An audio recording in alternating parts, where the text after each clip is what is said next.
네, 안녕하세요. 장중시황입니다. 일단 저희 매일 오후 3시 30분에 종목 진단 라이브 있거든요. 그래서 영상 괜찮으시면 이것도 한번 참여해 주시면 감사하겠습니다. 채널은 유튜브입니다. 네. 어제 이제 증권사에서는 이제 솔브레인, 에이브리바리오 이렇게 신규 목표가가 나왔고요. 뭐 하나 에어로스페이스, 삼성 SDS, 리노공업, HPS, SP 그리고 대한통운 이렇게 상향 목표가 나왔습니다.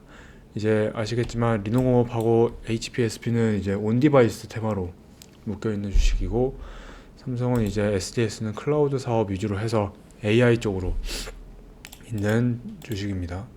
하나 에어로스페이스는 최근에 이제 폴란드 2차 수출 관련해서 이슈 있고 또 이제 방산이 요즘 좀 강세를 좀 보이는 것 같습니다. 하향은 LNF하고 에코프로비엠 2차전지 주식들 하향 목표가 나왔습니다. 첫 번째로 이제 어제 뉴욕 증시가 좀 많이 하락을 했습니다. 특히 이제 빅테크들 위주로 하락을 많이 했는데 어제 증시는 이제 고점 부담 너무 많이 올랐기 때문에 고점 부담감 속에 이제 차익 실현을 하려는 매물이 많이 나왔고 또 이제 미국의 국채 금리가 상승을 하면서 좀 하락을 한 것으로 보입니다. 특히 이제 엔비디아 경영진 그리고 이제 마크 주커버그 메타 주식 매도하면서 이런 것도 이제 빅테크 기업들은 많이 하락한 것 같고요. 그리고 이제 빅테크들이 이제 중심으로 하락을 하면서 좀 하방 압박이 좀 강해졌다고 봅니다. 이번 주에 또 무역 수지 발표하고 고용 동향 보고서 이런 고용 지표 발표가 있거든요. 그래서 이런 것도 참고를 좀 많이 하셔야 될 것 같습니다. 그리고 이제 뭐 기대 사항으로는 뭐 내년 금리 인하 있겠죠. 내년은 또 할 수 있을지 다음 주 FOMC도 한번 지켜봐야 될 것 같습니다. 뭐 이제 중국 요소수 수출 제한이 이제 좀 기다려질 수도 있다라는 얘기가 좀 나오고 있습니다. 그래서 뭐 잠정 중단되었고 수출이 중단되었고 시장에서는 내년 1분기까지 제한받을 수 있을 것이라는 말 나왔고요. 그리고 이제 요소 기업들이 생산도 제한되고 있고요. 그리고 천연가스 요소 기업도 제한되고 있습니다. 그래서 이제 내년 1분기까지 연장이 되면은 좀 더 피해를 볼 수 있을 것 같고 왜냐면 저희 나라는 이제 중국에 대한 의존도가 높기 때문에 이런 거에 좀 민감하게 반응을 하는 것으로 보이고요. 관련주들 있습니다. 특히 이제 KG 케미칼이 좀 강세를 좀 보이고 있는 것 같은데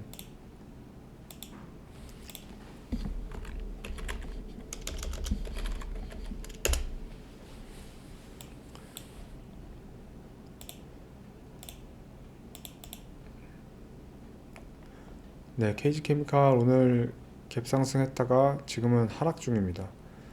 하락 중이긴 한데 여전히 강세 보여주고 있고요. 또 이제 이 중추세 상단 돌파 시도하고 있는 것으로 보입니다. 네, 그리고 이제 다음 이슈는요. 또 마이크로 플라즈마 폐렴 얘기가 많이 나오고 있습니다. 특히 이제 증상은 다들 아시겠지만 감기와 비슷한데 이게 이제 지금 현재 백신이 없는 상태입니다. 그래서 이제 퍼지지 않는 게 가장 중요하고 그리고 이제 코로나19를 포함한 다른 호흡기 바이러스와 중복돼서 감염될 수 있기 때문에 좀 위험할 수 있다라는 의견이 좀 많이 나오고 있습니다. 그리고 이제 어린애들 위주로 이제 마이크로플라즈마가 전염이 되고 있잖아요. 근데 이미 국내 소아과에서는 좀 대기 인원이 좀 많나 봐요. 그래서 이 정부의 어떤 대응 이런 거를 좀 요구하고 있는 상황이고요.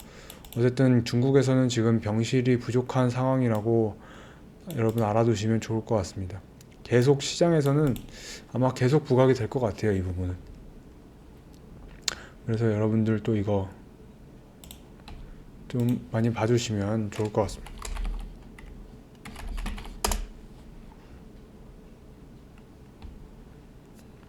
좀 많이 상승했다가 또 빠진 모습이고요. 어쨌든 이렇게 추세선 상단을 돌파를 해주는 거는 되게 좋은 신호입니다. 이 추세가 좀 더 가팔라지는 거니까요. 대부분 이제 많이 상승을 해왔기 때문에 오늘은 소폭 좀 덜한 상승을 좀 보여주고 있습니다. 네, 그리고 마지막으로 야간 자율주행 버스 테마입니다. 이제 어제 기사가 나왔죠. 이제 어제 11시 반부터 심야 야간 운행 버스를 자율주행 버스를 운행을 하겠다라는 얘기가 나왔습니다. 그래서 시민들이 이용하는 자율주행 버스가 운행하는 것은 세계 최초입니다. 제가 알기로 새벽 7시인가까지 이제 운행이 되는 걸로 알고 있고요. 배차 간격은 거의 70분 정도로 알고 있습니다.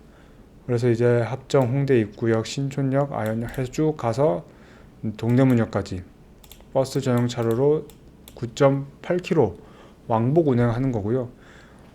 합정역에서 출발하는 버스 한 대, 그리고 동대문역에서 출발하는 버스 한 대, 이렇게 해서 두 대가 운영될 계획이라고 합니다. 현재는 무료로 진행을 할 계획이고요. 내년 상반기 중으로 이제 유료로 전환할 계획입니다. 뭐 버스 금액은 그때 가서 보겠지만 지금 야간 버스가 2,500원인가요? 그렇게 알고 있는데 그거보다는 좀 더 저렴한 가격으로 측정이 될 것 같다고 합니다. 뭐 관련주들이 있기는 한데 현재는 지금 이 마이크로 플라즈마도 그렇고 요소수도 그렇고 이 테마가 워낙 강하다 보니까 현재는 좀 강세를 좀 띄지 못하고 있습니다. 강세를 띄지 못하고 있고요. 그 중에서도 뭐 눈여겨볼 종목이 있다면 현대오토웨버 정도가 될 것 같습니다. 일단 거래량이 적은 기업 아니면은 좀 시총이 낮은 기업, 이런 것들은 좀 매매를 좀 지양하시는 게 낫다라는 관점이기 때문에 조금 우량한 기업들이 좀 괜찮다고 봅니다. 특히 이제 이 현대오토웨버 같은 경우 차트 보시면요, 하락 추세 하다가 이렇게 십자가 모양, 지금 상승 전환이 되는 경우가 많거든요. 이런 코스가 나오면은. 그래서 뭐 그런 것도 생각하셔도 될 것 같고요. 그리고 이 추세선을 돌파를 했다가 다시 내려온 거는 좀 안 좋은 그런 소식이지만, 그래도 이 테마의 어떤 수혜를 받으면은 또 뚫고 올라갈 수 있기 때문에 이 점도 지켜봐야 될 것 같습니다. 그리고 이제 60분봉 보시면요, 여기서 이제 지지를 받느냐 안 받느냐가 지금으로서는 단기적으로는 중요해 보입니다. 그래서 지지 받아서 소추세 탈출 돌파하고 이 위에서 이렇게 가던가.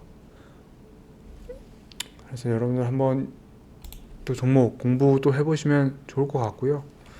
그리고 이제 워낙 지금 관련주가 많기 때문에 시장에서 부각될 때 어떤 주식 위주로 부각이 될지가 모릅니다.